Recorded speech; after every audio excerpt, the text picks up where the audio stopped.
for coming. Good to see you all here.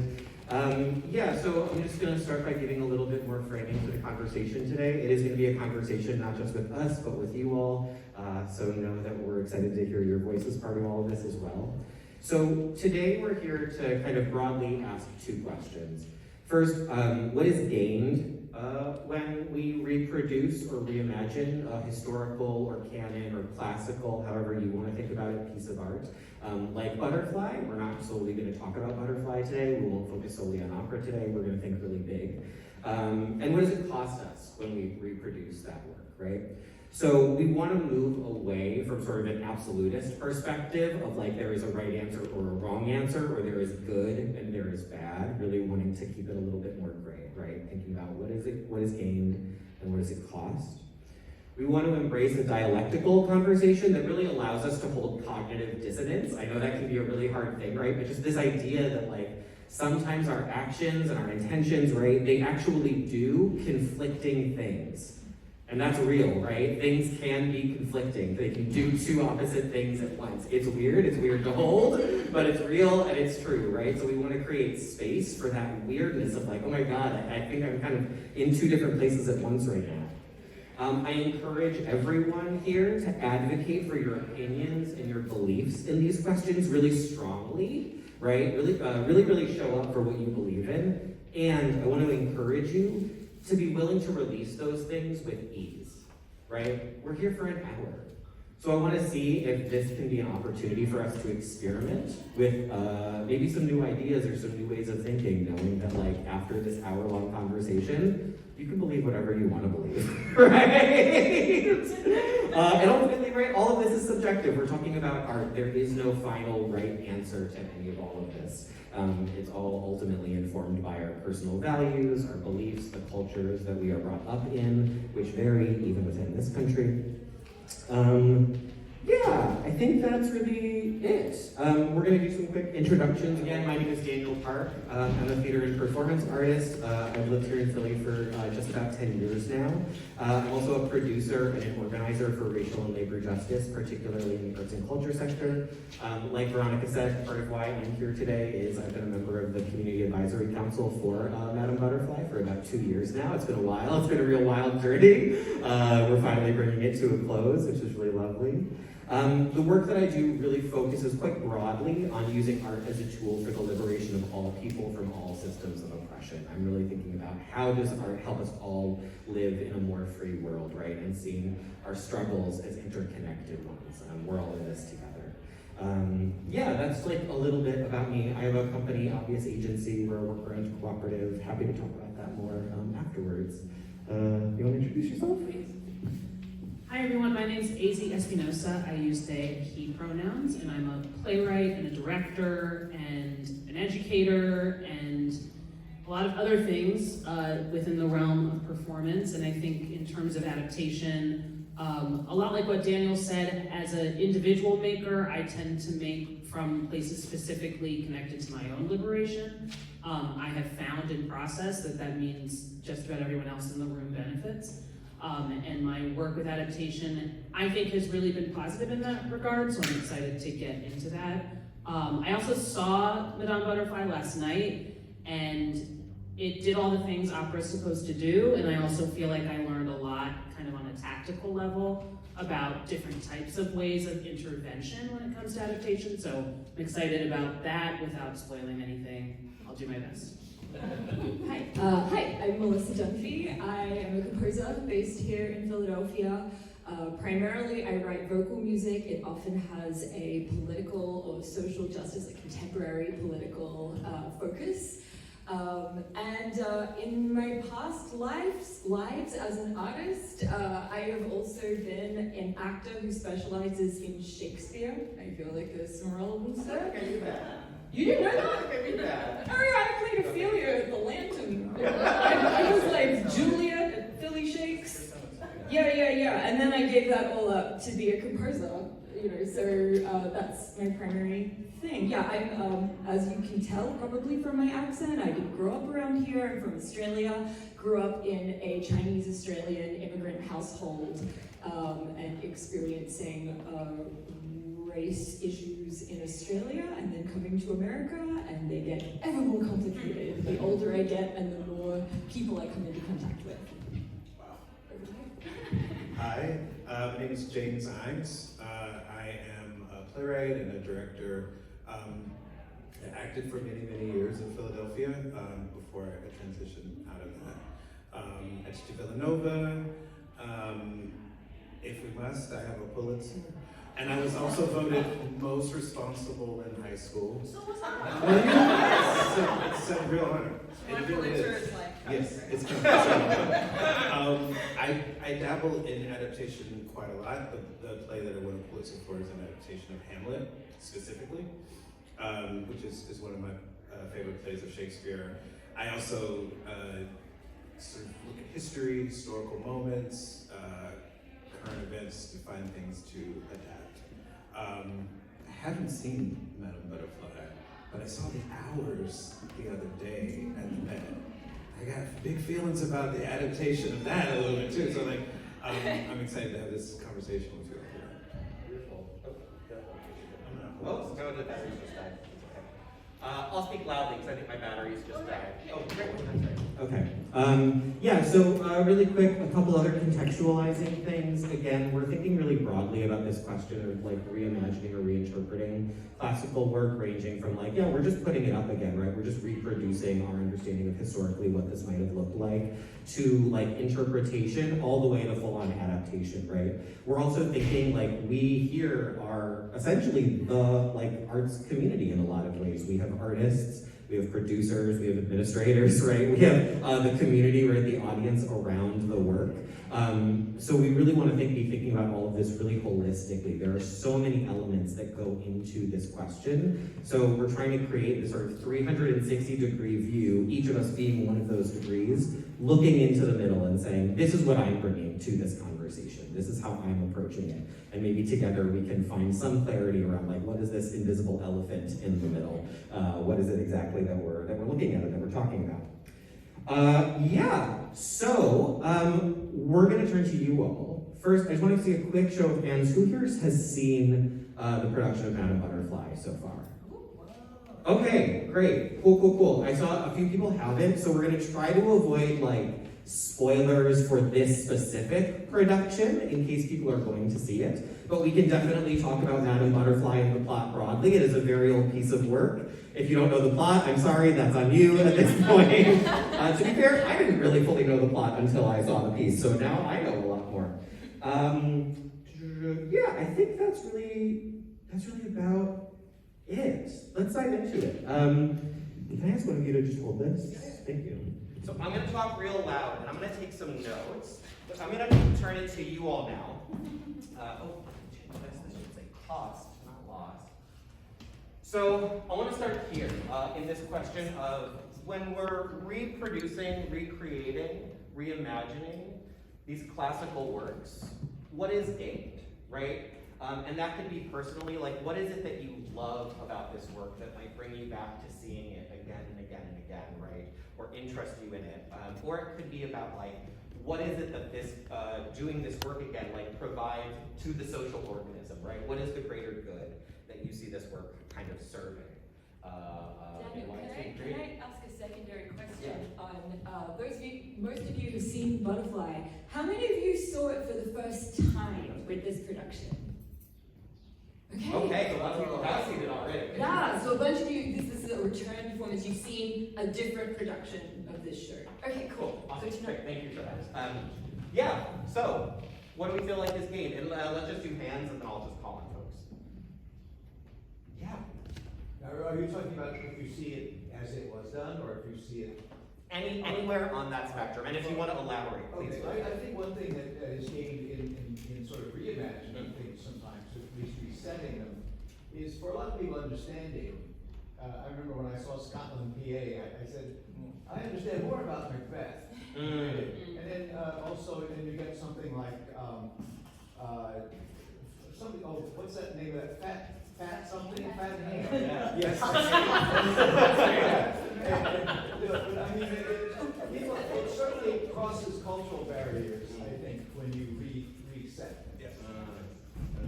So reimagining classical work can make it more accessible Yeah, to folks. Yeah. understandable. Yeah. Yeah. Great. And apologies if my handwriting is hard to read. I'm not very good at it. Yeah, other thoughts? Yeah. Contemporaneous relevance. Okay, tell me more about that. I mean, ideally, if you're readapting something, especially something that's, 100 years plus old, the main thrust of why you're doing that is so it resonates with contemporary audience. Okay. I would imagine. Great. Yeah, okay, historic perspective. Okay, tell me more about historical perspective. Because when you see it, it may have the same moral value, moral outcome, and the music may be perfectly lovely, but you're seeing it as it was stated at the time it was written. Right. And yes, things were different then. Right. And they had a different view than you might have, but the historic perspective just lets you see a different part of history. Yeah. Young people thought differently then. Right. And it can highlight that difference, and it can also highlight similarity. Right? It can show us like where have we gone from here and what feels like, okay, yeah, we're still in the same place basically, and how do we feel about that? Or like, okay, we've moved on from that in some kind of way, how do we feel about that? I thought I saw another hand over here. Yeah.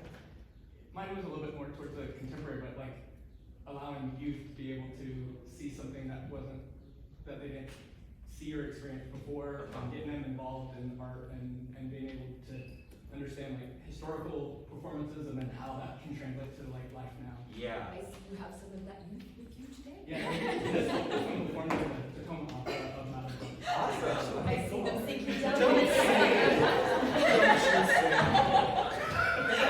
I'm wondering if you could say a little bit more about like what is it that is like what is beneficial about that? What is gained by having opportunities for young folks, right, to experience work, whether as an audience member or as an artist, that maybe they wouldn't have had an opportunity to before previously?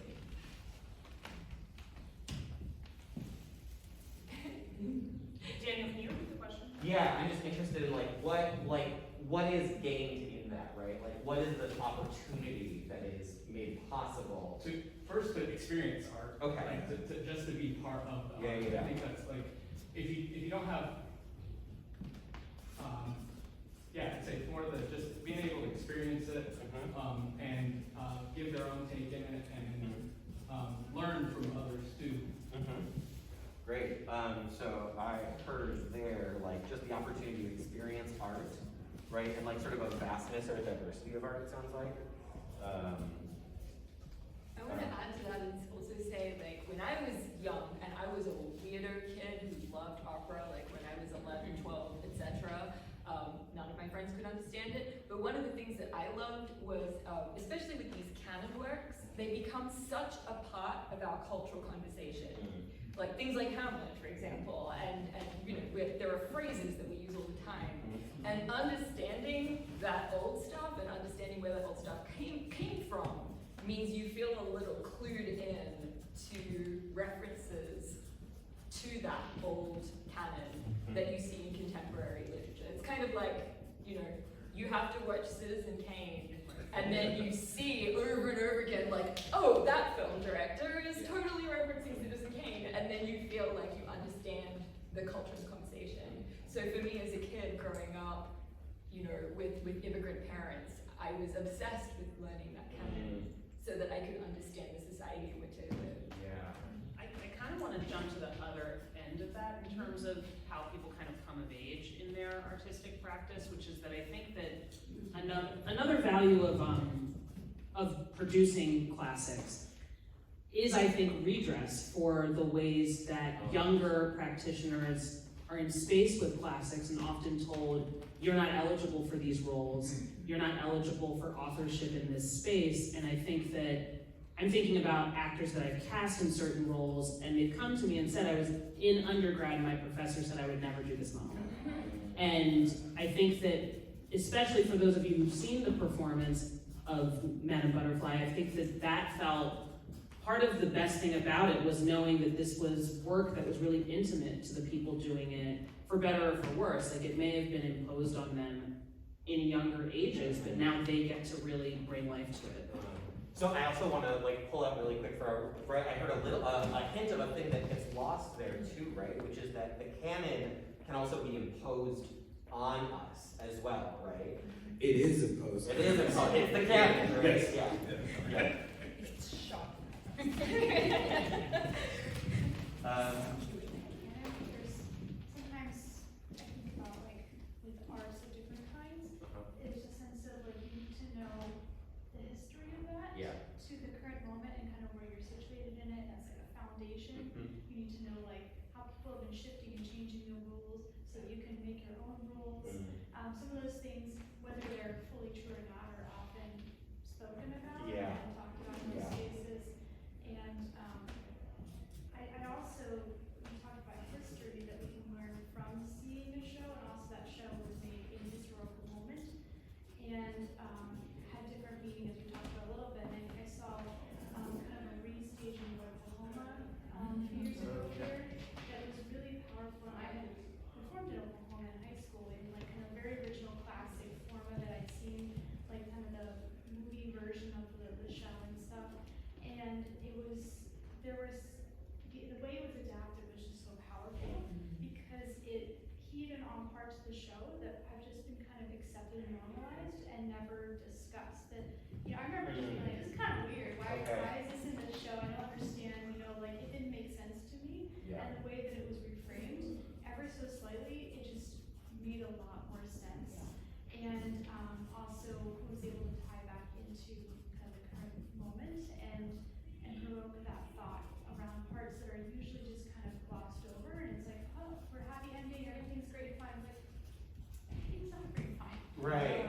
Right. So there's this way in which like readdressing or sort of investigating this work through creating it, right, allows for an opportunity for reanalysis from a contemporary perspective, which can lead to, right, easy, like you're saying, repair and healing from historical trauma. It can also allow us to ask, well, like, well, why is this part of the canon? Like, how did we get here for this to be part of our historical canon? I'd also add, because I think all of those things are true, but I think if we think about it solely as an artistic practice of revival, right, and particularly with musicals, this happens a lot, where they do it initially, but they don't really know what it is. So Chicago is this really great example of a musical that's done initially that does not do well.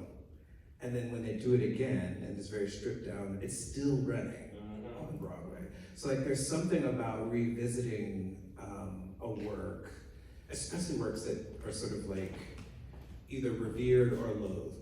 So like Oklahoma is this really great example of a piece of art that is very, very revered. I just had students do a project where they just randomly started singing "Oh, What a Beautiful Morning," because it's like Happy Birthday, right? It's not even like a thing that I feel like is super culturally specific. It's sort of pervasively sort of like capital A American. Yeah.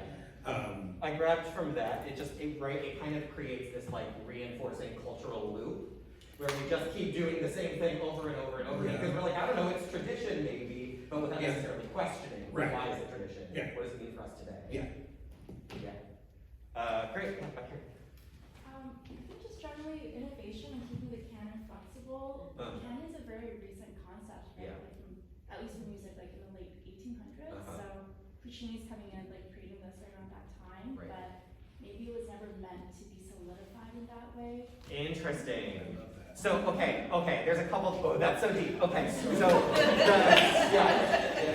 part of what I want to grab that I'm just personally holding on to, right, is that like, there's this, one thing that it costs is that it turns what was a living thing into something that is calcified. Where like, it has to happen this way every time because that's what it is, which I would imagine most of the artists in the room know, actually a piece of art is never finished. Right? Like, we're always like, oh no, there's always something else that I can tweak about it or something that can change, right? So it calcifies a living thing. The deadline is the finish line, right? Yeah, exactly. Start time. Yeah, thank you. And can you share just a little bit more, just so I can grab it on here, what is it that was sort of gained in what you were talking about? I just caught up to that last idea really strong. I guess just innovation, like keeping art alive. Art is meant to be creative, right? And it's musical works were meant to be staged at that moment like that, and then someone else does a new production. It's meant to be a new production. So yeah, I want to, keeping her alive, great. I want to move us into, this is a great list, and obviously we're not going to get fully comprehensive in this. I want us to move into a little bit of the like, what does it cost us part of the conversation as well, a little bit more intentional. Yeah, I mean, not for anything, but a lot of people are very content with the canon. You know, we like tradition. Yeah. You know what I mean? Yeah. So, you know, we can't just throw out the baby with the bathwater. It doesn't. Not everything has to be reimagined. You know, because let me tell you something. Some of those things lasted thousands of years, and you know they're not necessarily have to be reinterpreted on every time. Right. Can I ask? I'm interested in. Right. You said we can't just throw out the baby with the bathwater. Yes. So I'm interested. Why can't we? What is it? What do we lose if we throw out the baby with the bathwater? Why? Because an audience. An audience. You need an audience. Okay? Interesting. Now, okay. if you don't have an audience, the production does not occur. You will have it, but you need an audience, and you have to play to your audience. If the people want that particular thing on stage and in the conventional, traditional way, give it to them. If they want something different, you don't have to be an intellectual to enjoy a performance, man. Sure. You know, you just got to be in the theater and sitting down and enjoying the production. Yeah. So there's something interesting that I want us to get into in a little bit. But this idea of, right, if it's familiar things, I don't know about you all, I have rewatched the same 5 shows during the pandemic over. It's comforting, right? It becomes a comfort food for me. It's a place that I can return to that feels safe, that feels familiar, right? And pieces of art can do that for us. There's also, from a producing perspective, that I think we can all point to, and I think some other people in the room can talk about as well, a returning audience also means likely guaranteed income. And art, unfortunately, in the economy that we live in, requires money in order to come into like a certain degree of meaningful awareness. And I think what's really interesting is these two things, right? Getting stuck in a cultural loop, or the idea of potentially calcifying a living thing, combined with this question of returning to a piece of work for comfort in order to bring an audience back. That's a really interesting moment of like cognitive dissonance for us to like engage in. Can we I just want to level set very quickly about the word canon. Yes, please. Because I think we're talking about it as if we are all thinking about the same thing. Yes. So the canon is an incredibly, immensely narrow history of American artistic expression, no matter what the discipline is. Extremely narrow. It cuts out most of the rest of the world. It is largely European, and it is largely legible in this sort of Western classical sense. So the canon itself is incredibly narrow. Now, I think one of the things that we could be talking about in this conversation is what parts of the artistic aesthetic history have we left out of said canon so that the canon gets larger, so that more people can sit in the audience and go, oh, I see myself, this is comfortable to me. Everybody should have that ability, but currently that ability, that idea of the canon is only really set up for a very narrow demographic of people to feel fully invested in. And I think that's just kind of fundamental. Well, and I think part of it too, right, is we in this room, many of us, at least not all of us, of course, are coming from like an American background in that conversation, right? What canon might mean in different places can vary. In some places it does, in some places it doesn't. But so what I want to grab from that, right, is in a particular way, right, when we continue to recreate these works over and over again, we create this narrowing of cultural history, right? Because we're seeing Hamlet, or because we're seeing Madame Butterfly over and over and over again, right? It starts to narrow what we consider normal, what is familiar and comforting to us. It also creates a sense of like, this is what's normal, right? It tells us this is the work that should make you feel safe and comfortable. This is the thing to return to. Recognizing that like taking in new information, new data, right? Whether that be through a piece of art, whether that be through the news or anything else, like that can be overwhelming. And especially right now, we're in a moment where like taking in new information can be really challenging. Dana, do you mind if I just, Yeah. there are a couple words that feel like they are kind of connective tissue with this. It's great to hear comfort as sort of the function that we're seeking from art. I think number one, it's expanding that list. What is the function? Yeah. And it's also, what are our cultural institutions prepared to deliver when it comes to that list? I think a lot of the infrastructures that we've all survived are built towards comfort without anyone interrogating if that structure can work in any other way. And I think that talking about comfort, talking about canon, it requires talking about cultural imperialism, because ultimately, one way I like to defend Shakespeare is that Shakespeare was one freelance artist in an empire 400 odd years ago. Oh my God, so am I, right? So I think that you can look at his work, or anyone's work, and say, this is the canon, this is what's calcified and delivered. It's also that people put into the work what they want to be there, and then that's what gets calcified, right? Like, I think that there are a lot of ways, I think about Rocky Horror Picture Show as a type of kind of tribute performance that you could do for really any text. They're just choosing a text that's already outside of cultural norms. So in some ways, I think we need to also ask, what is comfort and who's comfort? Absolutely, yes. I think, to your point about like why should we keep the canon because of audience. First of all, I want to preface this by saying, I grew up on Bach, Beethoven, and Mozart. They were my heroes when I was a kid. I wanted to like marry Mozart when I was 7 years old. And then I came through to classical music, and I realized I could be the composer, not Constanza in the wings cheering Mozart on. And this ties into a lot of my thoughts about like the canon. Okay, we live in a society where the arts has to justify its existence by making money and putting butts in seats, you know? And familiarity, audience familiarity, is a shortcut to like saving on your marketing budget. It's the reason why big Broadway shows are almost always musical adaptations of some other thing that's out there. The Rodgers and Hammerstein model, where you create a whole new story, we don't do that anymore because we're spending, because you know the people who are the money people are like, we gotta spend $50 million on this production, and I'm not taking a chance unless it's a movie that's already, you know, Legally Blonde or something that's already made hundreds of millions of dollars.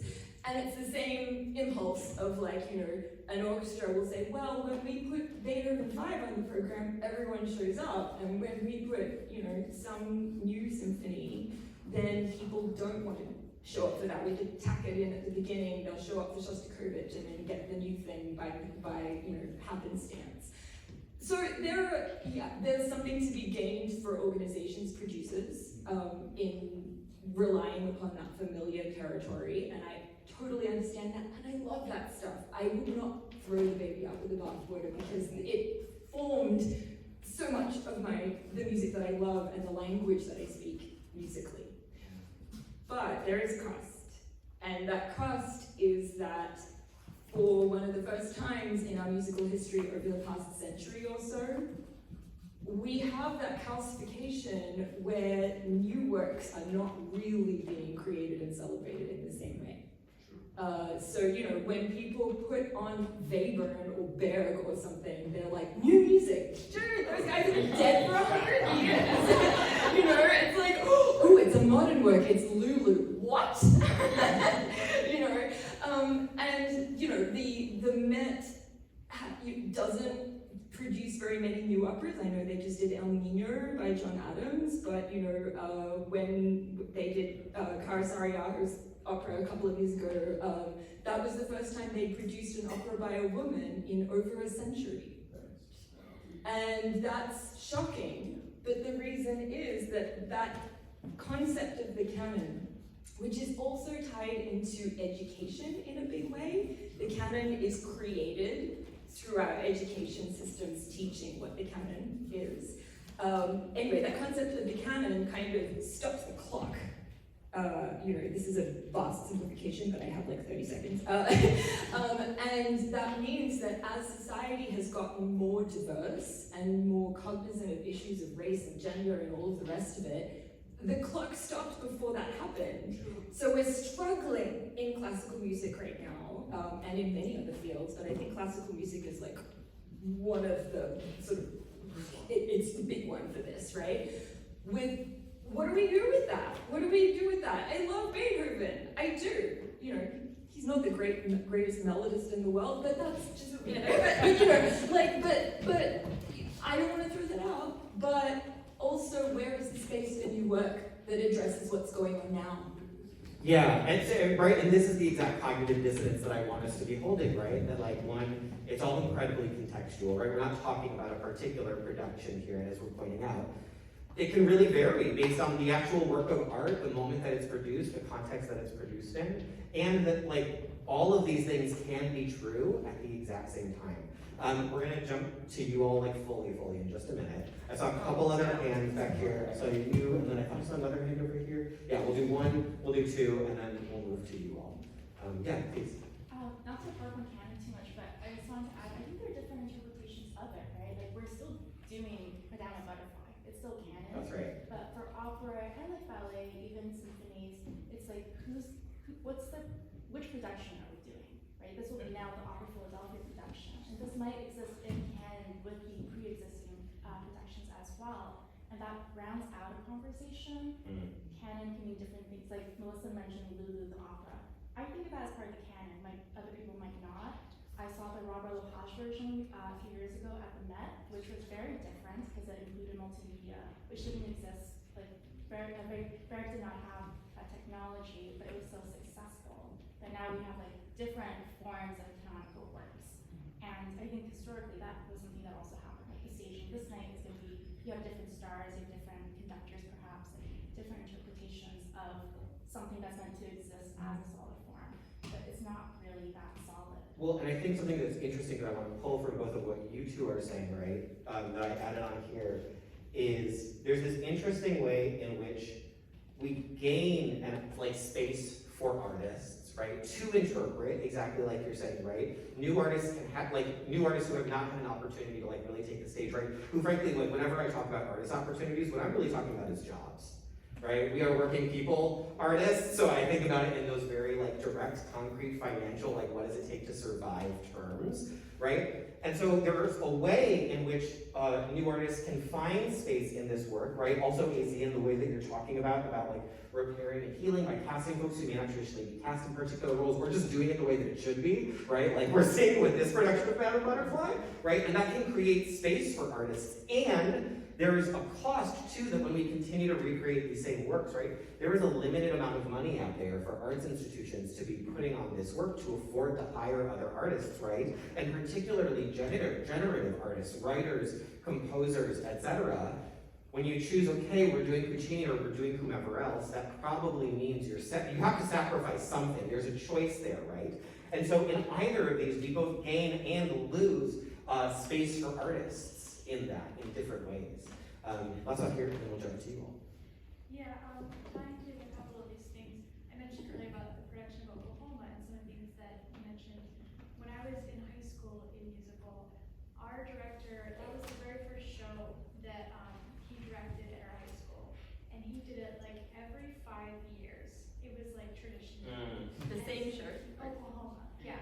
So it was like Oklahoma, show, Oklahoma, show, Oklahoma. He loved that show. And so, you know, it was like the occasion came up when I was in high school, it's like, of course, it's time for Oklahoma.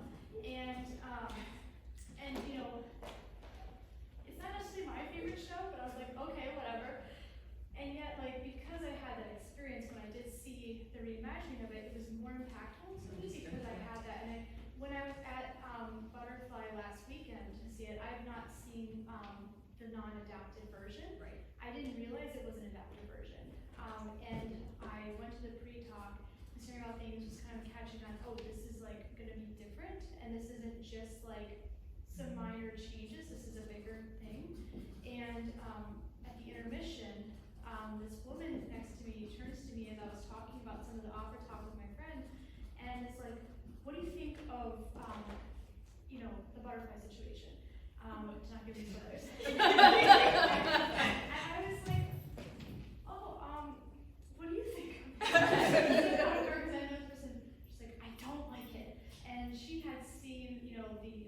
adapted at some point in time, and I think, you know, pain for that, maybe didn't realize as well, or maybe did realize, and it was interesting. It's like, well, there's a space to be challenged, there's a space to sometimes see art that we don't like and think about that as well. And I was like, that's really interesting, because I was kind of like, I think this is interesting. I found it had the same kind of powerful effect on me as the Oklahoma production I saw here. I would at some point like to see the original to kind of get a more sense, and I appreciated some more original elements added in at certain points creatively to give that kind of perspective for someone like me who hasn't been familiar with it for a long time. But I think all of these things, you know, like that education piece, when I was in high school again with Oklahoma, we're doing all these kind of traditional musicals, and I didn't think that people were still making new musicals.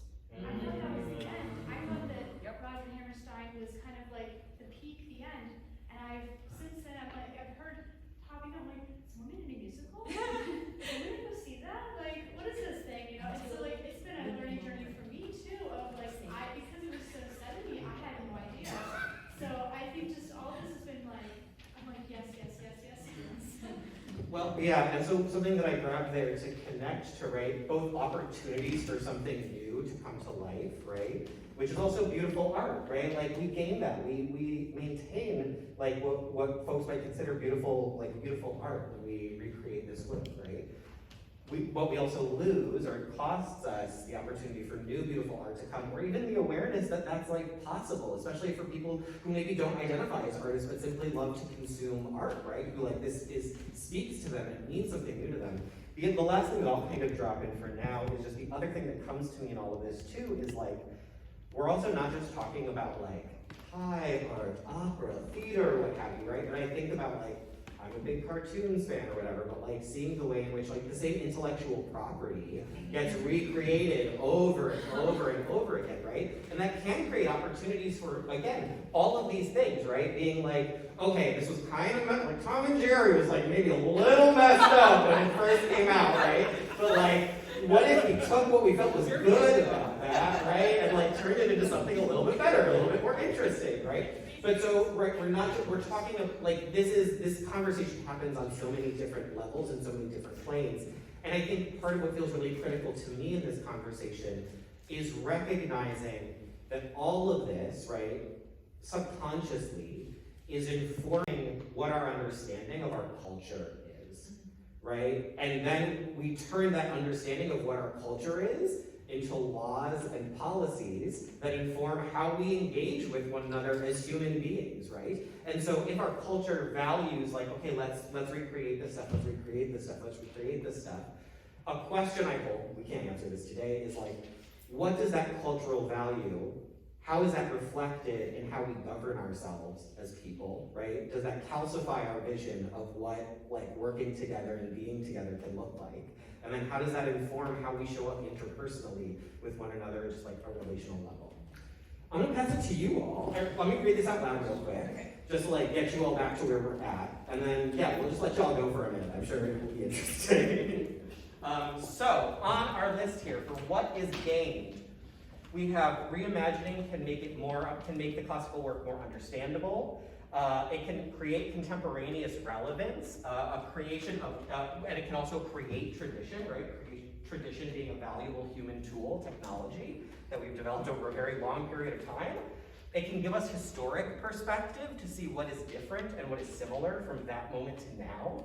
It can open up the work to new audiences through experiencing art, right? Building an awareness of the cultural conversation and history for artists, that can be really grounding. It gives us a historical education, it gives us a societal education. It helps us, it can be an opportunity to repair and heal from historical trauma and harm. We can gain an opportunity to reanalyze this work, to ask the question, why is this important to us? Why do we keep doing it over and over again? Right? It can help keep art alive, and one way that it can do that is through creating an opportunity for people to come back again and again and again, which also allows us as artists, as art makers, to have some financial stability to potentially try new things maybe, or to at least like have a job and be able to feed ourselves and one another. It can help us save on our marketing budget. It can create a sense of comfort, right? And it can also like help maintain some really beautiful art. on the side of what does it cost us, right? The canon is oftentimes imposed on us, right? It can cost us our freedom in that way. We can become stuck in a cultural loop that just reinforces what is normal over and over again. It can be really hard to break out of that, right? It can calcify a living thing, a piece of art, and then we have to ask ourselves, well, what is the purpose of art anyways, right? Why are we doing this thing, right? And there's no right answer to that. We get a narrowing of cultural history, right? Like we say, okay, this is what culture is and has been. In that way, it creates a sense of the normal, and we lose the other things that could be normal, that could have been made normal in that process, right? We can get really multiversal about it if we want to. It can cost us the opportunity for something new to come out of that, new pieces of art, new visions, new ideas, and thus we can lose beautiful art. It can cost us our cultural ability to grow and change by reinforcing this idea of continue to maintain tradition without question, right? We can lose space for artists, which can also mean a lack of money and opportunities and work for artists, which means just fewer artists out there generally. And it can cost us our openness to something new coming out. That's a lot. What do you all think about all of that? Is there anything that feels like missing from that list that feels really important to bring in? This is something that I think is in there, but is important to name, that if American arts organizations suddenly started investing in new work, many marginalized artists would still be shut out of that. So I think in terms of when we're talking about like who gains, who loses, how do we get more jobs, how does this become more equitable, that's like a universal value realignment that a lot of these organizations need to do regardless, and is why I have like no problem with old stuff. Because I'm like, well, who'd you staff on it? You know what I mean? It really depends on those choices and questions as well. So that's just something I've been thinking about coming into today. Yeah, there's like a larger context here that's like about what is the culture that the work is being reimagined in. Yeah. A really interesting thing about older works, and I say this, I mentioned at the top about being an actor specializing mostly in Shakespeare. The reason I specialized mostly in Shakespeare was because as a mixed race person who doesn't look white, who has an accent, I can do an American accent if you really want me to. But usually I would walk into an audition and they would hear my original accent and they would get really stuck on that and they wouldn't accept me as an American. So I was like, I can do Shakespeare because we are used to seeing that messed with. I will probably never get well, I don't act anymore, but at the time, I would not get a role in Our Town. I would not get a role in Gary Glenn Ross, also because I'm not a white man, and so I found actually that contemporary American plays were too specific for me to step into. Whereas old stuff, it's like, yeah, sure, let's have, a weird Australian Asian puck, whatever, like that's fine, you know what I mean? But I feel like, there is space for that in more contemporary works. I was thinking, when you're talking about like the different contexts of what becomes canon. Like Eponine is canon Asian in my book because it lives longer, right? Like, it's like a thing, right? And so, but that is a musical that about a historical event. And then we think of like Hamilton, and what that's done is take an old story and recontextualize it, and suddenly there are jobs for people of color on the stage in a way that there might not be if we just wrote a contemporary story about history that's unfolding right now. So I think there's like this interesting tension between what the canon can provide for working actors and performers. And here we are with Butterfly. I just want to really quickly say, like, obviously, traditionally in the past, when Puccini premiered this, there was not an Asian person on the stage. So there's this interesting tension between Puccini as a white Italian composer writing a work about Japan, creating a space where 100 years later, it's kind of an entry point for so many Asian performers to step into this role, even as problematic as we may view it to be, even though we might be like, you know, is this a genuine Japanese story? You know, or you know, thinking of so many other works like that, Turandot, you know, these operatic works that are about people of color, create that interesting space which wouldn't exist otherwise. So I think we should criticize them, we should talk about them and the problematic nature, but there's also that weird, interesting tension. Yeah, I agree with all that. I always think about, I love Puccini. Me too. That's Beldi, right? That's Beldi. Beldi is such a gorgeous song, and I want to be able to hear it. So I do want people to continue to do that music. I think about the fact that Shakespeare wrote so many plays in Italy and never went to Italy. Or Greece, or Rome, like all of these places where he was imagining. And there's a director in town that I've worked with a bunch named Matt Pfeiffer, and he talks about Shakespeare's Verona. And I always think about, like, when we talk about something like Madame Butterfly, it's like Puccini's Japan is important for us to sort of brush up against, but doesn't need to be treated as what Japan is historically or present tense. It is an ephemera of someone's imagination.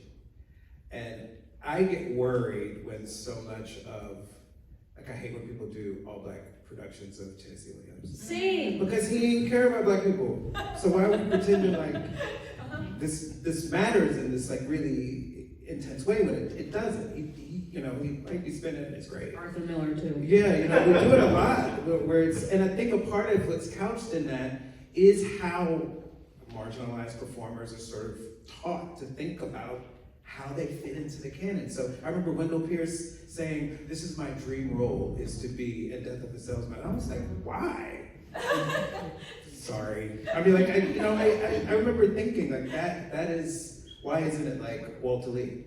Why isn't it like, but it's because we're sort of conditioned to, and in a lot of ways, it's like the impetus for Fat Ham was like, how do I bring this closer to me? And in doing that, I discovered, like, there's so much of this story that's just, I hate the word universal because it allows people to sort of say, like, it's for everybody. But, like, the question of revenge, whether that's a good thing or a bad thing, is universal. And I think sometimes contemporary writers are not allowed to be that large in our scope because we are so nicheified. I'm expected to write about people that look like me exclusively. And if I write about people who don't look like me, then I'm saying something about that type of person writ large. Like, I'm saying something. I remember someone came up to me after I played Miss Martha as one white character who is Martha Washington. And they were like, why doesn't Martha change at the end? I was like, because it's not her play. That's why. You're not central. And, like, that's the trouble with the canon, is because it allows just very few people to believe that they're central. I'll offer this as maybe a quick last thought before we move to our closing. But hearing you all, right, part of what's coming to me, I guess two things.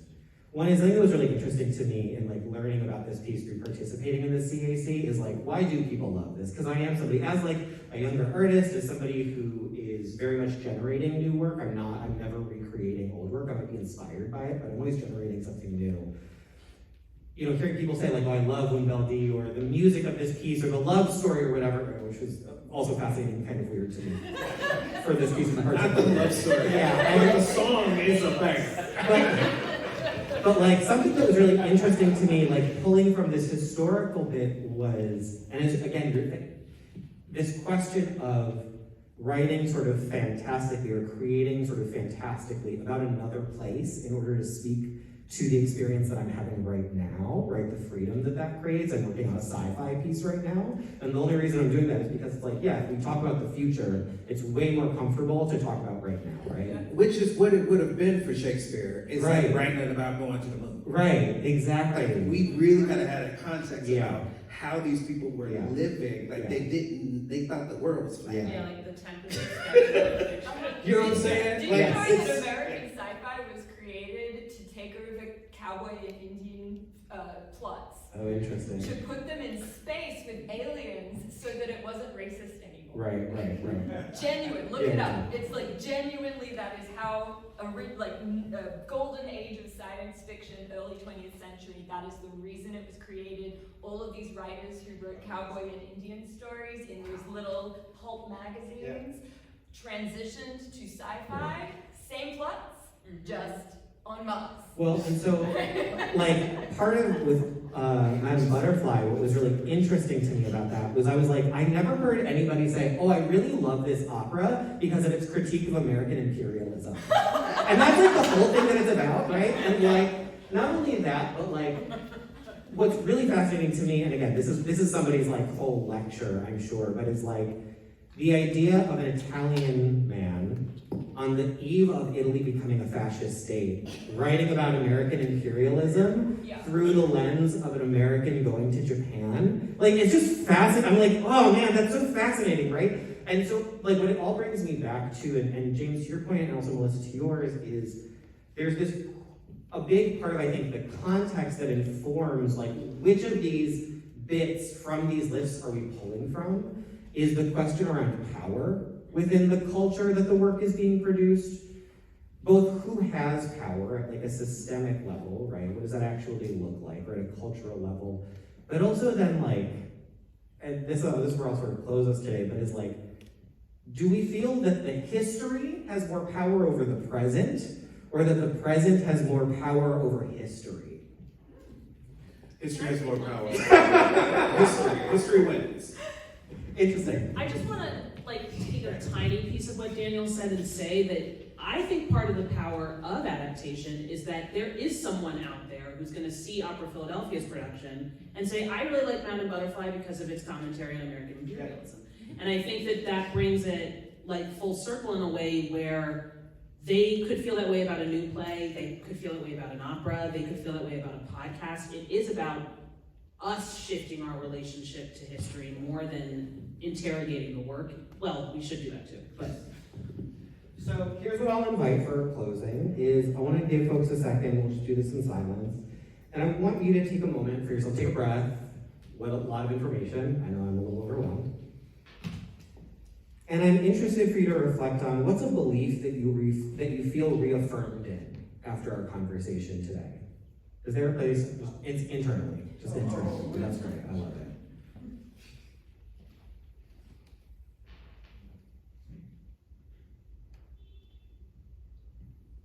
And with that strength of like, yes, I was right, right? I also want you to ask yourself, right, before we leave from this hour, what's a question or an idea from today's conversation that feels new to you, or maybe that you're just hearing in a new way from our conversation?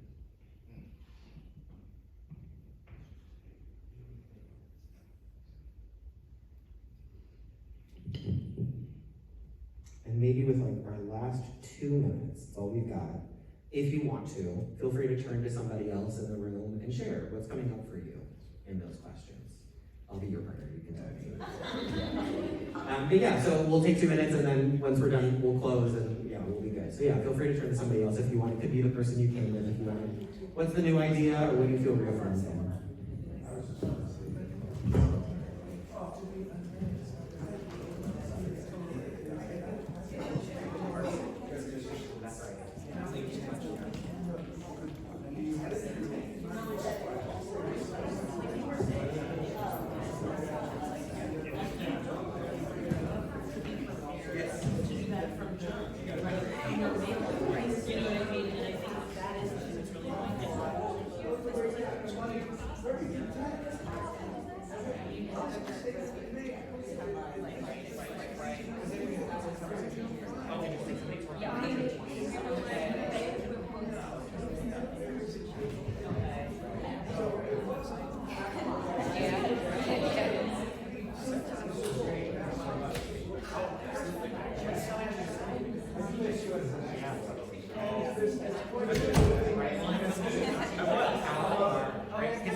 think that story should have an actor down as a black actor. I think it's true, but like all actors are talking like that. We saw it in London, that was fantastic.